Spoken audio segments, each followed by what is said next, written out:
Gerald had always been a stretch. Francis and Gerald had lived side by side since childhood, and since the first grade, he had carried her briefcase to and from school. He did it quietly. Francis always laughed. "Gerald, why are you always so quiet?" He just sniffed his nose and asked, "Well, what is there to say?" Francis laughed and said, "Yes, you'd better be quiet." Gerald was quiet. He just sniffed louder than usual. As Francis grew older and began to lead a rambunctious life, Gerald's mother just sighed. "Why can't you find yourself a good girl, son? This Francis is sluttish. You can't have a true family life with her." But Gerald just snorted and continued to accompany Francis. When she was in the club, he waited for her outside. Even if the girl goes out with some guy, Gerald would follow them. Francis had even thrown her fists at him more than once. "Leave me alone, my patience snapped. You're always following me and scaring my boys." Gerald didn't look at her and said, "They're bad people. You don't need them." "And who are the good guys then? You? You're a coward." Gerald was offended, but he didn't show it. And then he joined the army. It was hard for him there. He tried to keep busy so he wouldn't have to think about Francis. He spent all his free time at the gym. Gerald came back from the army as handsome as from the cover of a magazine. Girls were paying attention on him, flirting all the time, showing signs of affection. But all he wanted to do was see Francis. And Francis was excited too. She suspected being pregnant. It wasn't certain, but still, somehow it was happening. She'd had a dangerous period 2 weeks ago, and she wasn't using contraception. That's where Francis and Gerald came in. It only took a minute to seduce him, especially since Gerald looked like a real man now. After a few times together, a month later, Francis confessed to him that she was late. And Gerald was very happy. He could not believe his happiness. The mother cried and cried. "It is not your child. Remember my word. The child is not yours. Don't ruin your life. Don't marry her." But even in childhood, Gerald was particularly stubborn. So his mother accepted and began to prepare for the wedding. Francis gave birth to a baby girl. She was a tiny and really beautiful child. Gerald rocked her gently with his big hands, washed diapers, cooked porridge. Francis was tired, even exhausted. Therefore, she needed to rest. And Francis did get tired. When Gerald worked nights, she asked a neighbor to watch Renee. Francis herself would go out to the bars and restaurants to hang out. In the morning, she would come home and go to bed. Of course, how would she have the energy to take care of her daughter? Gerald knew everything, but he kept quiet. He was afraid that Francis would run off with another man and take his daughter with her. Gerald loved her very much. He was afraid he would never see Francis again. After a while, Francis calmed down. She stopped living a promiscuous life, and Gerald even began to go easy. He told his mother that things were getting better, but she just shook her head. Gerald's mother was very attached to Renee. She did not know even why. She had many doubts, but how could she not love such an angel? She tried to take her home with her when Gerald worked at night. She didn't want the bitch of a son's wife to leave her granddaughter alone. The woman reasoned that the father was the one who raised the child, so she calmed down a bit. All her love went to Renee. One day, Gerald came home from work. His Francis was sitting there with a suitcase in front of her. Gerald's heart was heavy, and she looked at him and cried. "Forgive me, Gerald. You know, I never loved you, and now I have fallen in love with another man. I'm so much in love that my breast burns with fire. I'm leaving you. I'm going to him. He's waiting for me. I just have to go and get Renee." Gerald looked at her for a long time, thinking about something. Then he said quietly, "I'm not giving you Renee. You don't have to drag the kid around the joints. I can handle her myself." Francis even jumped up. "How can you give her to me? Renee is my daughter. I can't live without her. Gerald pounded his fist on the table so hard that one of the legs broke. If you want to live a rebellious life at all, then go away, and I won't have you dragging our daughter through brothels. Frances, though frightened, tried to speak to her husband again. It was so unlike Gerald. He gave her such a look that she ran out into the street without looking back and quickly got into a taxi. Gerald sat for a while. Then he got up and went to his mother's house. As soon as he opened the door, Renee jumped into his arms. "Daddy's home! Hooray!" Mom knew something was wrong. "Where's Frances?" "Renee, go put your toys in your backpack. We're going home soon." The girl ran off and Gerald looked at his mother. "She's gone." "Gone where and why?" "Gerald, what kind of person are you? I have to get every word out of you." "I don't know where she went. I know for sure that she is with a suitor." The mother suddenly sat down. "What friend? And why you talk about it so calmly? What about Renee?" "I didn't give her Renee. You will help me, won't you?" "Yes, of course I will, but how come?" "Well, she said she never loved me, that she had feelings for another man for a long time. Her soul is on fire." "Her soul is on fire somewhere else." Renee came into the kitchen. "Dad, I'm ready." "That's good. Let's go home now, and tomorrow I have the day off. Let's go to the park and ride the merry-go-round." "Yay! And Mom?" "Mom had to go to work. She's on a business trip." Renee was upset at first, but immediately found her advantage. "So I get Mom's share of the ice cream?" Gerald's mother, who had just wiped away her tears, immediately laughed. "How clever you are, Renee." As they turned to leave, his mother touched his hand. "Gerald, what are you going to do?" "To get a divorce?" "Yes, I'm sick of it."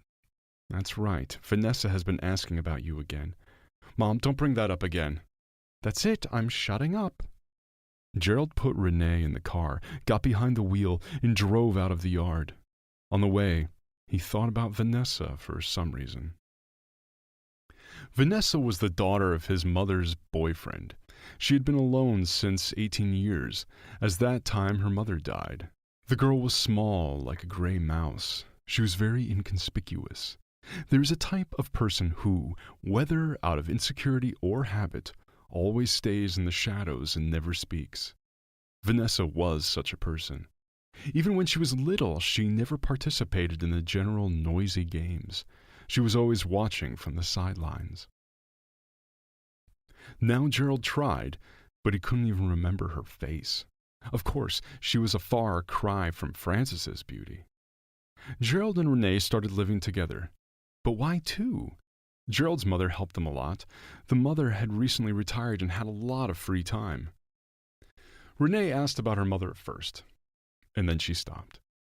Gerald even began to settle down, to get used to his loneliness. He quit his job and started his own small business.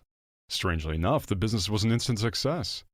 People recognized Gerald as honest, as a man who always kept his word, and they liked to use his company's services. 2 years passed. One Sunday afternoon, Gerald and Renee went out to the backyard. The girl went to the swing set, and Gerald went to work on the bar. He didn't immediately see the woman with the baby in her arms looking at him. As soon as he saw the woman, Gerald was shocked. Standing in front of him was Frances. She was poorly dressed, with a small boy in her arms. "Gerald, forgive me. Don't send me away. I can't wander anymore. Brian is hungry, and we've been living in the courtyards for a month.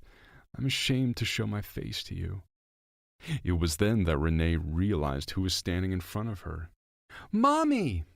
The little girl did not run to her. She took her father's hand and looked pleadingly into his eyes. It was morning outside. There were no people. But Gerald noticed that almost all the neighbors were staring at them from their windows.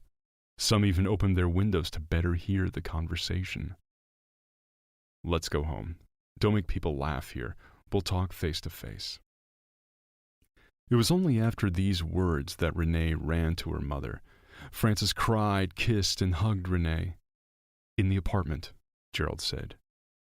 "Feed the baby, put it to bed, then we'll talk." Francis made porridge and fed Brian. He was 6 months old, no more. Gerald watched in silence. When the boy fell asleep, content and contented, Renee stayed with him, and Francis returned to the kitchen. She sat down in a chair in front of Gerald. My husband left me. He promised me loads of gold, but first he became alcoholic, then he hit me, and then after Brian was born, he disappeared.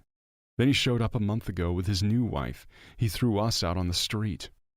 Gerald, I know there's no forgiveness from me. No, please don't tell, I beg you. I'll be like your faithful dog. I'll do whatever you say. I have nowhere to go. My brother has my parents' apartment, and you know he will not let me out of the door. Gerald was silent for a long time. Then he said, You will stay in the small room for now, and what happens after that we will decide later. Time passed. Somehow, without anyone noticing, Francis moved into the master bedroom. They began to live as before, only the family grew. Brian grew up and called Gerald Daddy. Renee went to school. Gerald's mother didn't visit for a long time. She called her son a fool and Francis a whore. When Renee was in 2nd grade, Gerald found out that his wife was cheating on him again. He was surprised. Of course, he noticed that at first she was very interested in the kids, but then she grew cold to them. She only got nervous when she had to deal with them. Gerald was silent, just watching. And then he came home a few times while the children were in kindergarten and school. Francis was gone. But in the evening she said she had been home all day. Gritting his teeth, Gerald hired a private investigator. Within a week, he had lots of pictures of Francis with her lover. Gerald drove to his yard. It was getting dark. There was no one in the yard. He didn't want to go home. He just didn't know what to do. He took a bottle of whiskey out of the trunk, sat down in the arbor, and started drinking. He drank and thought about how his life had turned out. May I join you? He jumped in fright. A young woman stood before him.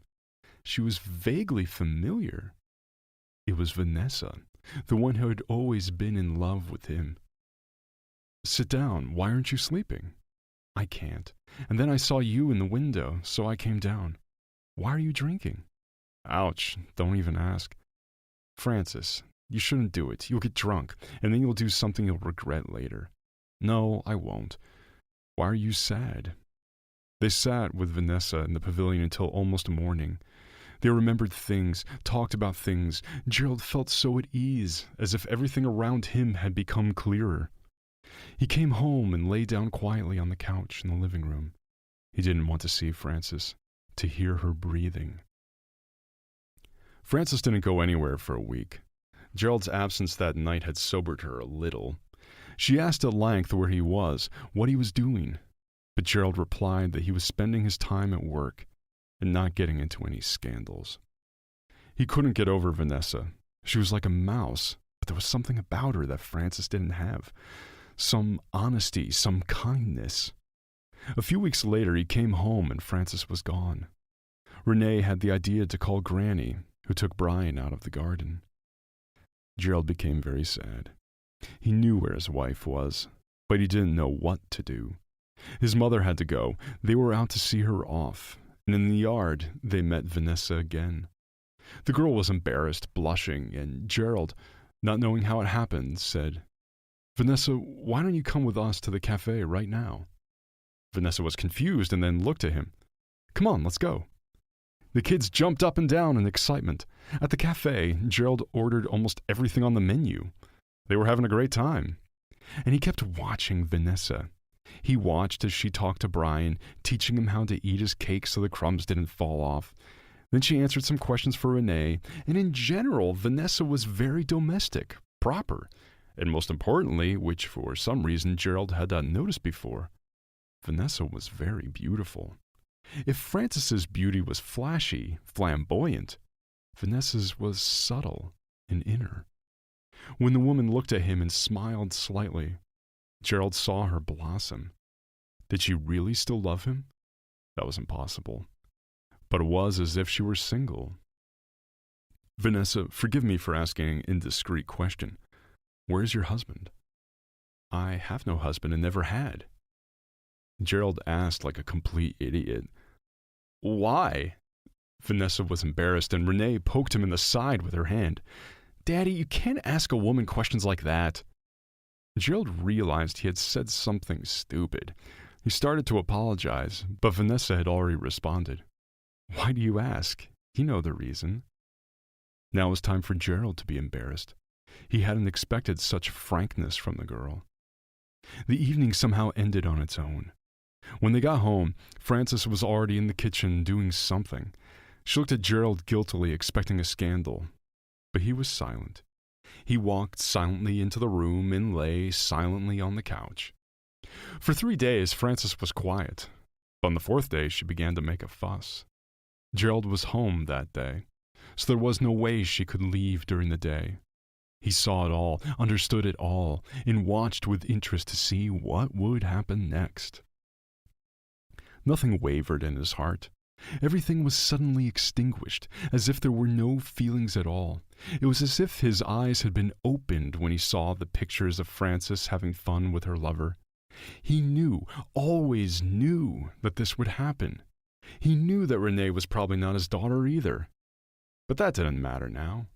Both Renee and Brian were his children, and he would never give them up to anyone else. Gerald thought more and more about Vanessa. He wondered if he had paid attention to her back then, what would have happened? How would his life have turned out? And hers? They would have had many children. He saw that Vanessa enjoyed spending time with the little ones, and he adored the little ones in general. Renee came over, sat down next to him on the couch, and hugged him. Dad, Mom is so mean. She yells at us. Gerald grinned. Of course she was mad. She had to go to her lover's, and there was no way she could leave the house. Renee, don't mind. How nice it was when it was just the two of us. I wish we could live like that now, with Brian, of course. She yells at him, too. Gerald looked at his daughter intently. Strange that he hadn't thought of that. Brian was crying again, and Gerald heard Frances yelling at him again. He went to the kitchen and picked up the boy. He tucked her in and told her the story himself. Then he went into the kitchen. Frances hadn't seen him yet. He stopped and noticed her putting some pills in her tea. The man raised an eyebrow, took a step back, then acted as if he had just walked in. Frances seemed pleased with him. Oh, Gerald, I was going to follow you. Let's have a cup of tea together. I have a headache today. Maybe tea will help. She held up the cup into which she had poured the pills. Was she really going to poison him? Come on, she wouldn't stoop to that. Then what was she planning? Probably sleeping pills. As soon as Frances turned her back to the stove, he poured the tea into the flour. Sorry, Flour, it must be hot for you. Frances looked at his cup in surprise. Oh, I was really thirsty. Well, I'd better go. I'm tired. Frances gave him a satisfied look. Gerald lay in the dark, listening to what was going on in the kitchen. Suddenly he heard her telephone ring. She spoke softly and quickly, then came into the room. Gerald! Gerald! But he was silent, pretending to be asleep. Frances went out, and a minute later, he heard the front door open softly. Gerald got up and went to the window. Frances was getting into a taxi. Well, that was it. Now he must have time to do what we had planned. Careful not to wake the children, Gerald gathered Frances's things. Then he placed the 2 suitcases and the bag on the landing. He put her passport on top, and inside the passport he put the photographs the detective had brought him. Then he went and lay down. Strangely enough, he fell asleep very quickly. The man was awakened by the bell. He got up quickly and opened the door. On the threshold stood Frances with frightened eyes. Gerald, I can explain everything. I love you very much. It was a mistake. It was just a mistake. Don't call. You'll wake the children. And be nice. Don't come back into my life. Gerald closed the door. Frances looked at the door with utter horror in her eyes. Where would she go now? What would she do? She knew very well that Gerald was only temporarily calm and slow.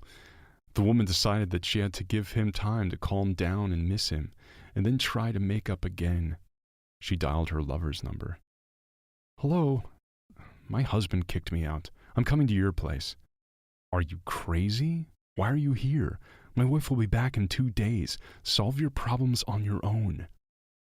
There were short beeps on the receiver. Francis didn't understand. He had sworn that he loved her very much, that he didn't want to be with her anymore. After 3 months of unbearable life in a rented room, Francis decided it was time to go back home. Enough time had passed for everyone to forgive and miss her. Francis went to see her brother. He would not let Francis in the front door. He'd been offended since he was a young man when Francis had persuaded their grandmother to sign the apartment over to her. Then, just as quietly, she sold it and spent all the money. He told her sisters not to go back, not even to hope for anything. Francis had to borrow money from her friends and rent a room with bed bugs. Francis didn't even think about getting a job. Gerald never sent her to work and always provided for her family. There was no more money. It was a good time to go back to the house where she was always comfortable. Francis approached the house. Gerald's car was gone. Maybe it was for the best. Now she'd cook something nice and clean up. The place must be dusty by now, and tonight she would meet Gerald and ask for forgiveness. She tried to open the door, but the key didn't fit. This was something new. Had he really thought about changing the lock? Francis began to get angry. Well, nothing. As soon as she made up her mind, she would get the keys to the new lock. The woman started ringing and knocking, but no one answered. The neighbor's door creaked open. "Francis, what are you doing here? Where's Gerald? Do you know?" "I know. He's at the seaside." "The seaside?" Francis actually choked with anger. She thought he was worried, but he was at sea? "And where are the children?" "And the children are with him, and the new wife is also with him." The neighbor slammed the door without waiting for Francis to ask more questions. It was enough for her to see the woman's twisted face.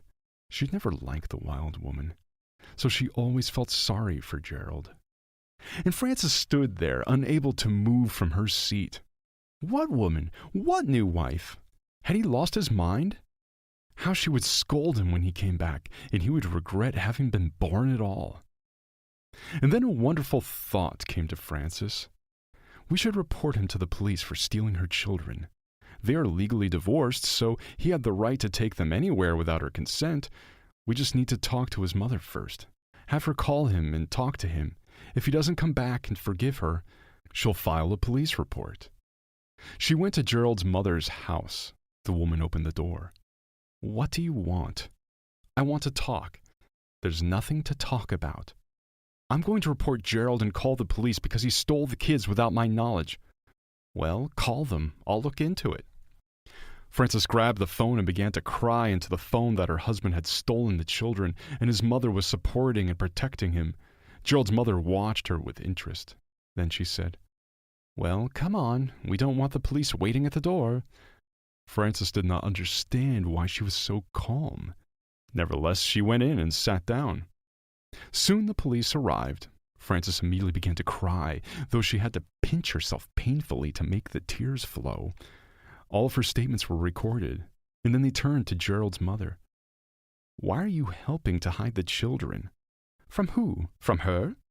"No one is hiding them. Gerald, my son, is on vacation with his wife and children, and that woman is his ex-wife. By the way, she lost her parental rights 2 weeks ago." The woman took out her papers and gave them to the police.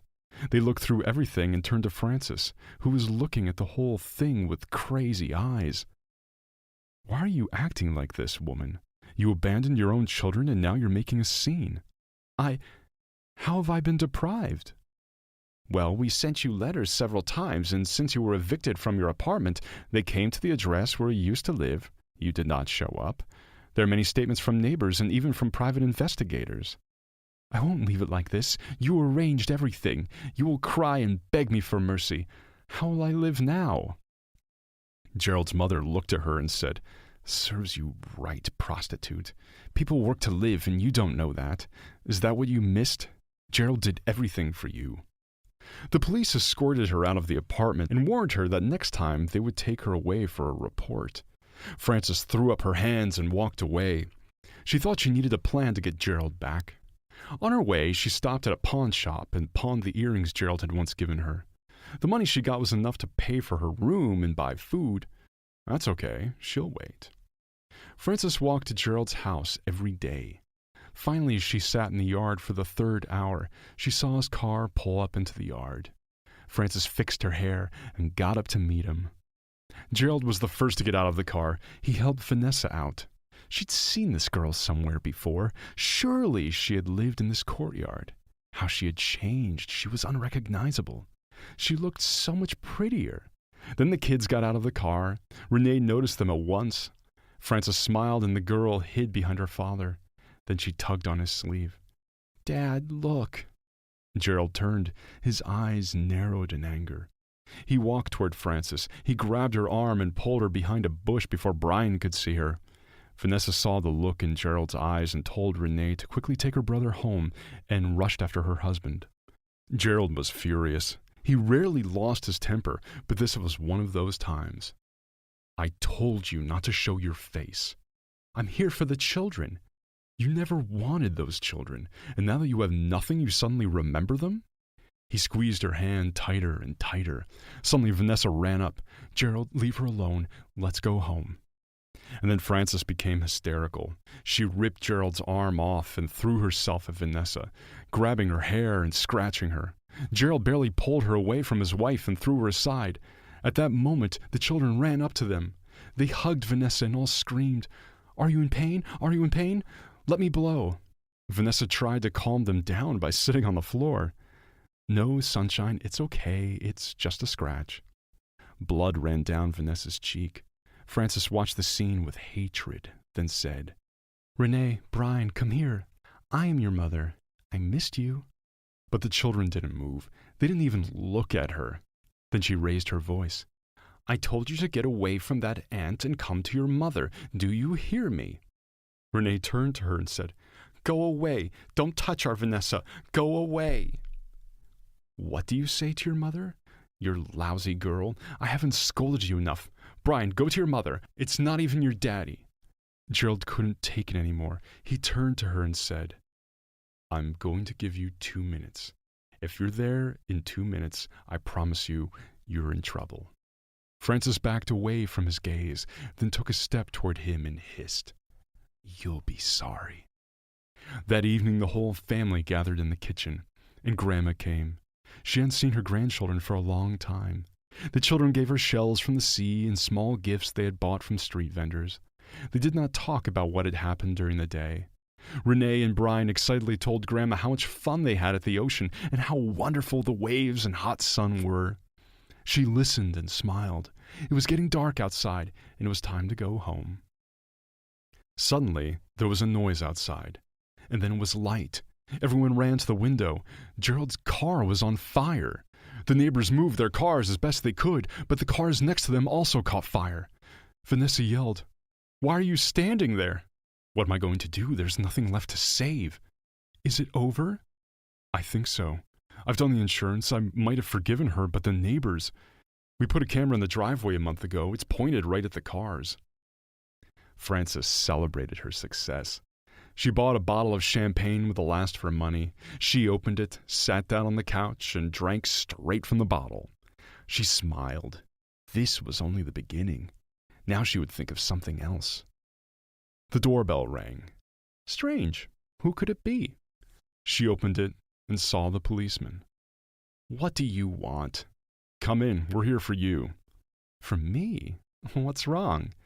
"Well, in case you didn't know, it's against the law to burn cars." "I didn't burn anything. It caught fire by itself." Frances stopped. No, not again. She can't go to jail. And for what? She was the one who had been cheated, who had been thrown out of the house. But no one listened to the woman's pleas. When she tried to push the policeman away and clawed at his face with her nails, she was handcuffed and told that her sentence would be increased. 1 year later, Vanessa and Gerald had a daughter. Renee examined her carefully when the girl was brought home from the maternity hospital.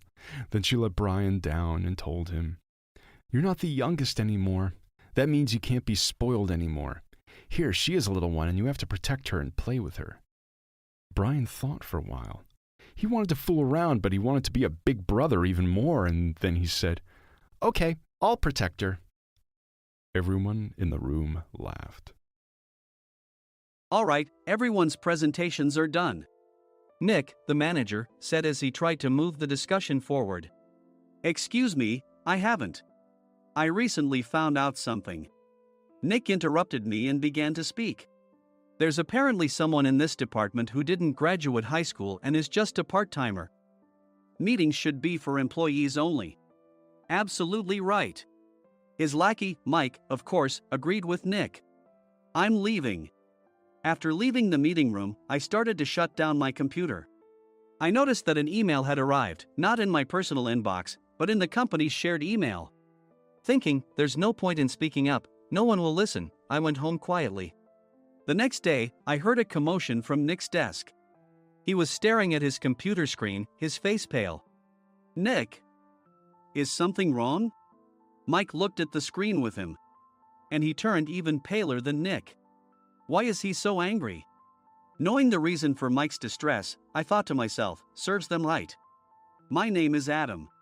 My mother passed away when I was in the 9th grade, and I was raised by my father.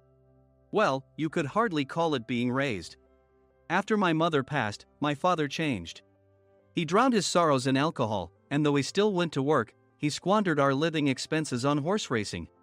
Because of that, I had to start working part-time as soon as I entered high school. Every month, I went to the convenience store with bills in hand that couldn't be auto-deducted from my father's account. Even though I endured it because I didn't want to be alone, I reached my limit in my second year of high school and dropped out. I found a live-in job at a distant inn. Thank you for everything. The day I left home, my father, still staring at the TV, spoke. Take care. That was our last conversation. Back then, 18 wasn't the age of majority, so I needed my father's permission to work, and I couldn't hide my place of employment. Yet, my father never visited me even once. I kept working just to survive, and before I knew it, I was 42. Years of hard work paid off, and I was transferred to the headquarters. I was thrilled to be recognized by the company, as I thought I'd be working in the field until retirement due to my lack of formal education. Listen up. Our work can change the future of our employees. Don't drag us down. On my first day after the transfer, Nick, dressed in an expensive suit, spoke sternly. There was a reason for this. Our inn was located in a prominent tourist destination, known so well that everyone in the state could sing its commercial jingle. At its peak, we had 5 locations within the state. But that was long ago.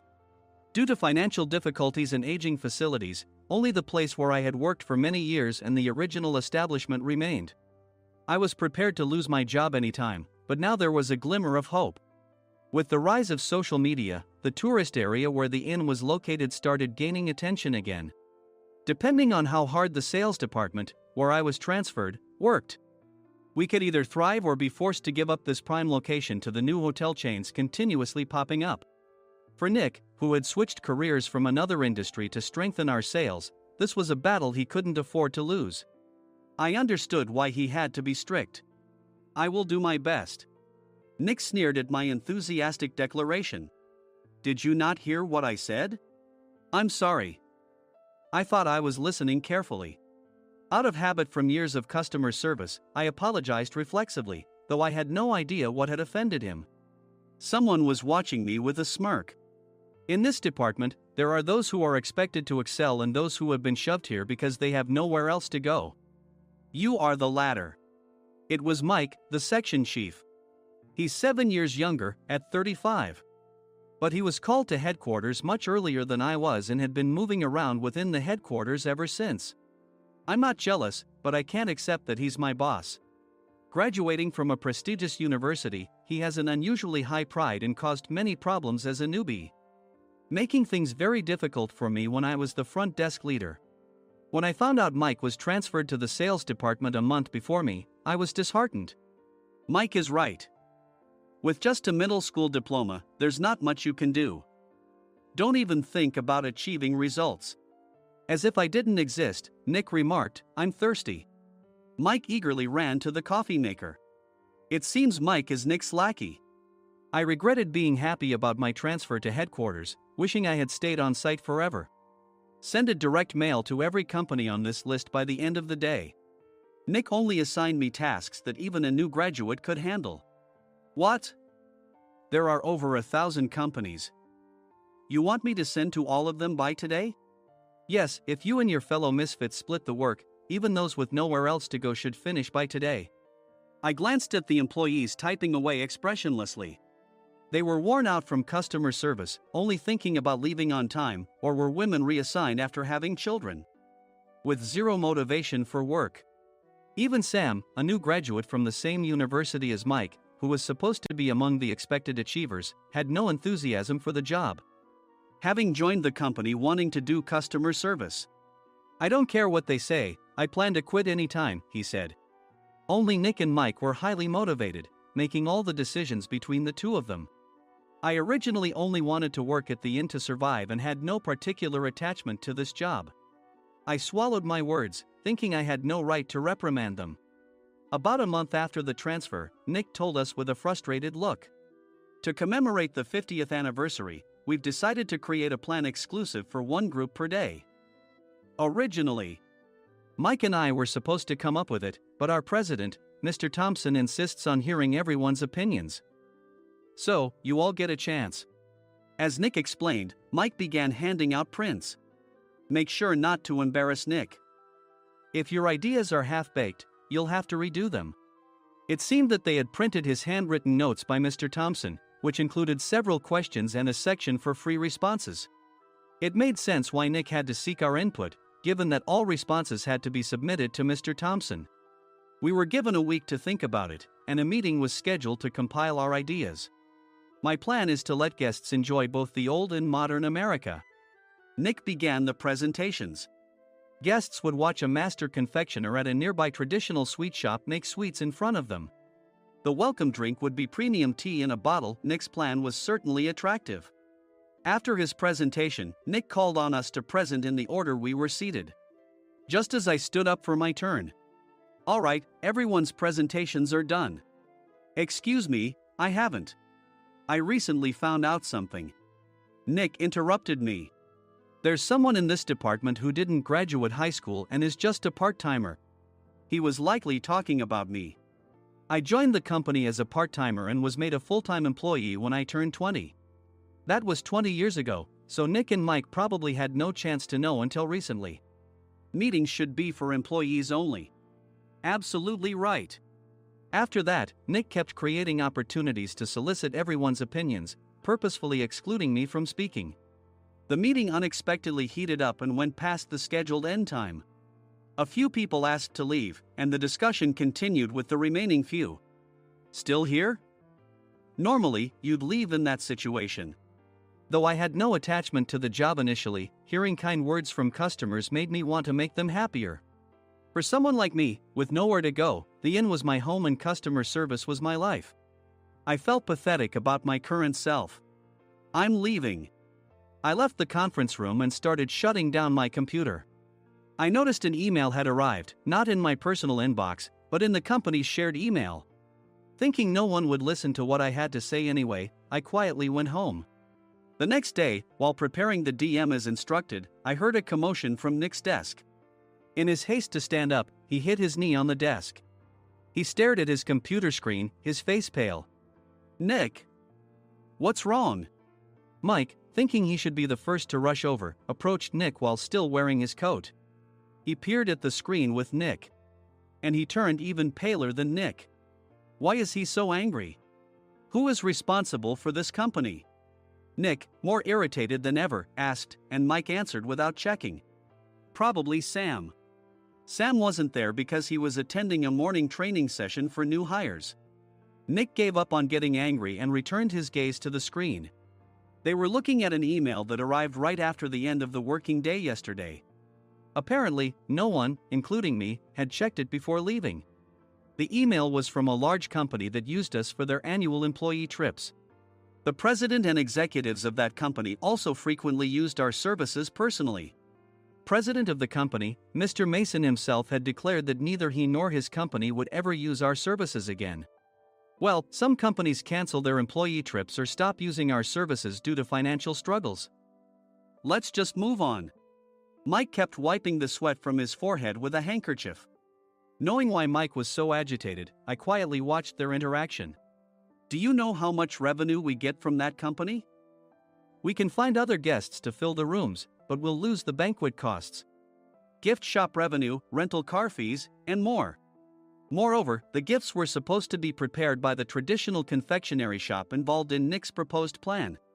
If it's known that we incurred such a huge loss at this critical time, Nick's position in the company would be jeopardized. Nick took a deep breath, seemingly trying to calm himself. All right, Mike. Go to New York right now and apologize to Mr. Mason. What? You're coming with me, right? I have urgent work to do. I trust you, which is why I'm entrusting this to you. Please. Mike, believing Nick's sincerity, agreed with a determined look on his face, saying, yes. That's Nick for you. Even if Mike went to apologize, Nick would shift all the blame onto him if the client didn't change their mind. Well, it was Mike's fault to begin with, so it served him right.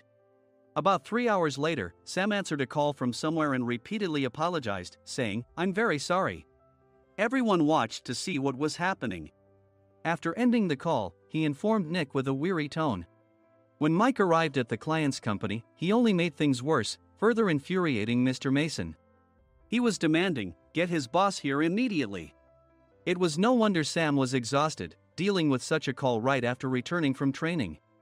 What is that idiot doing? All right, Adam, you're coming with me.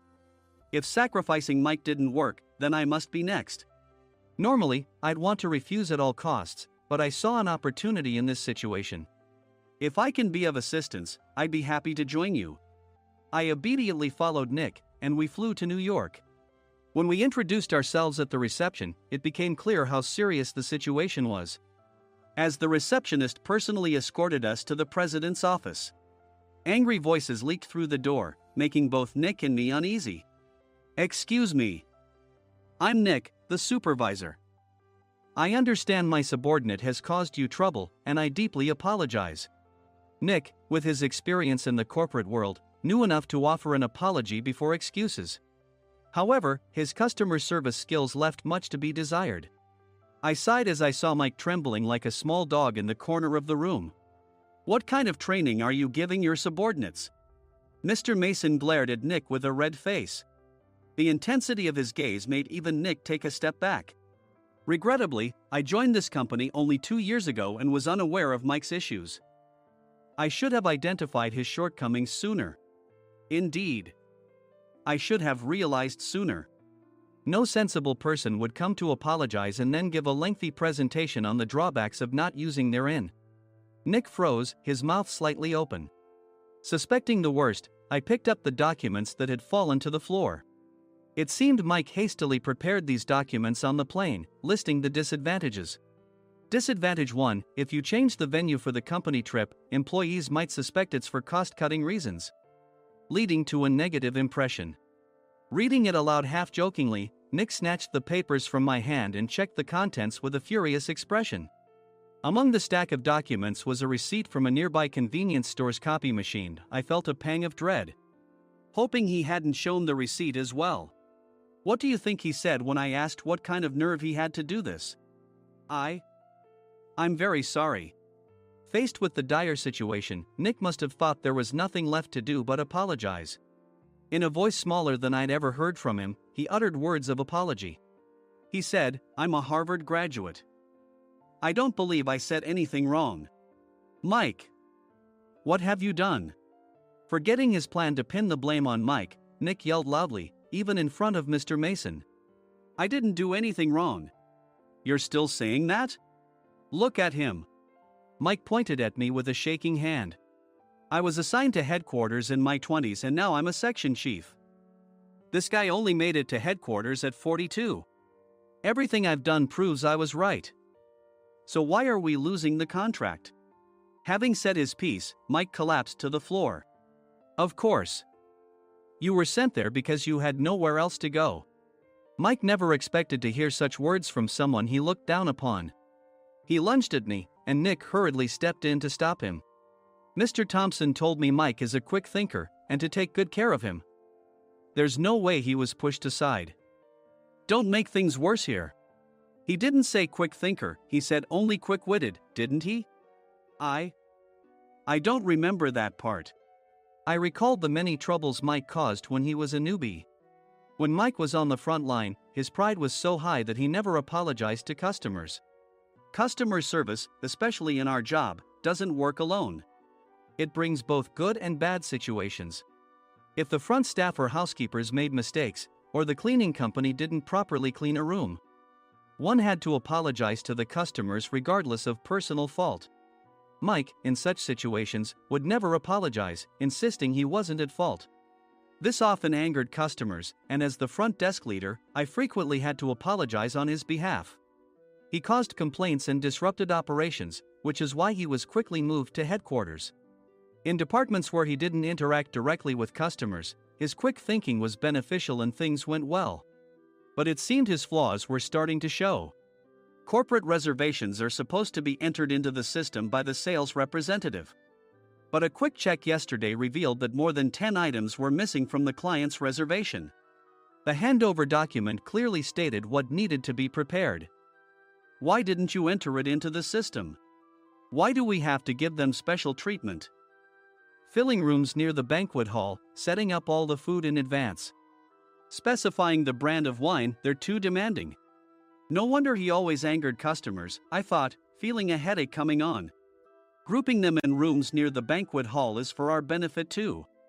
It makes it easier for the staff to set up beds and serve breakfast since everyone's schedule is synchronized. As for the other requests, Mr. Mason suggested them to lighten our load. I didn't know that. Nick finally seemed to realize that Mike was the one who had angered the client. What did you say to them? I just told them we wouldn't give them special treatment anymore. We shouldn't waste effort on things that don't bring in money. I was utterly exasperated at his lack of understanding of customer service. Of course, we shouldn't comply with unreasonable demands. But carrying over successful practices from past stays makes customers feel remembered and enhances their experience. Good memories encourage repeat visits. That's part of our job. I looked down at Mike, who was sitting on the floor. In our job, nothing is a waste. Mr. Thompson likely moved you to the sales department, hoping you'd finally understand this. How do you think he feels now that you failed to meet his expectations?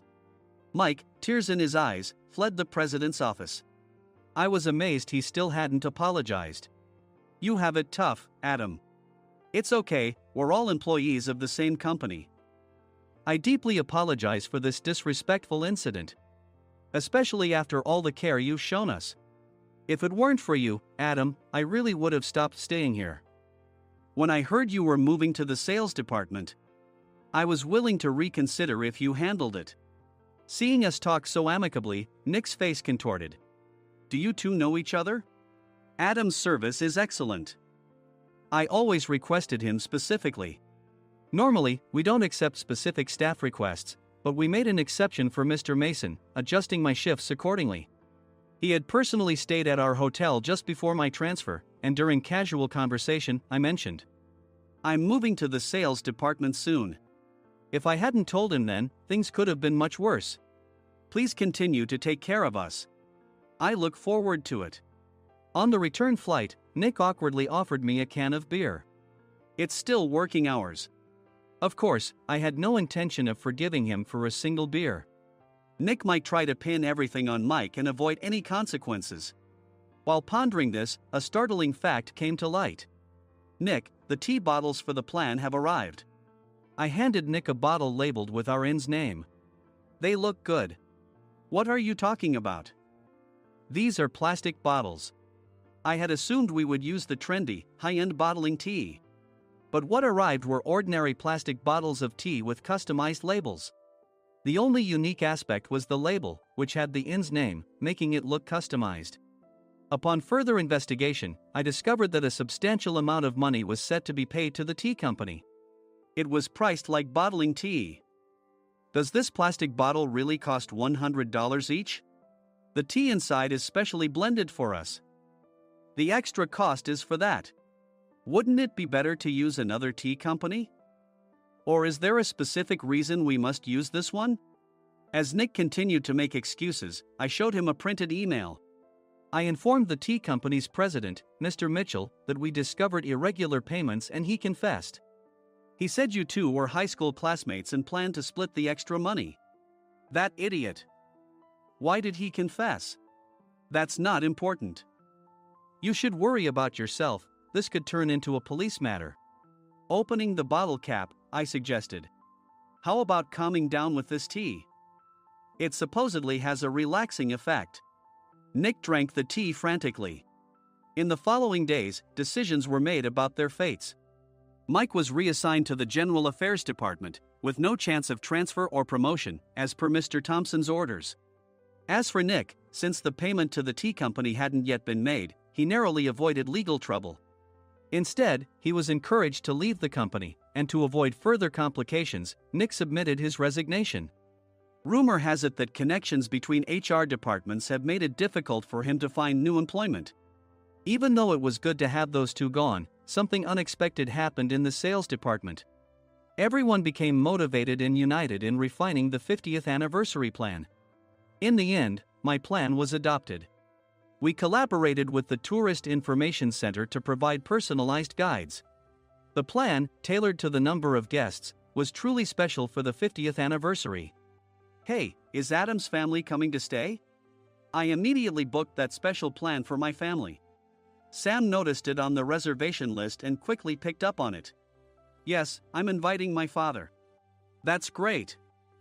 I might invite my parents too. I lacked the courage to face my father just as Adam. But here, with the confidence Mr. Mason praised, I felt ready. The 50th anniversary plan was a perfect opportunity to reconnect with my father. I hoped to bring back the days when we could laugh together as we once did.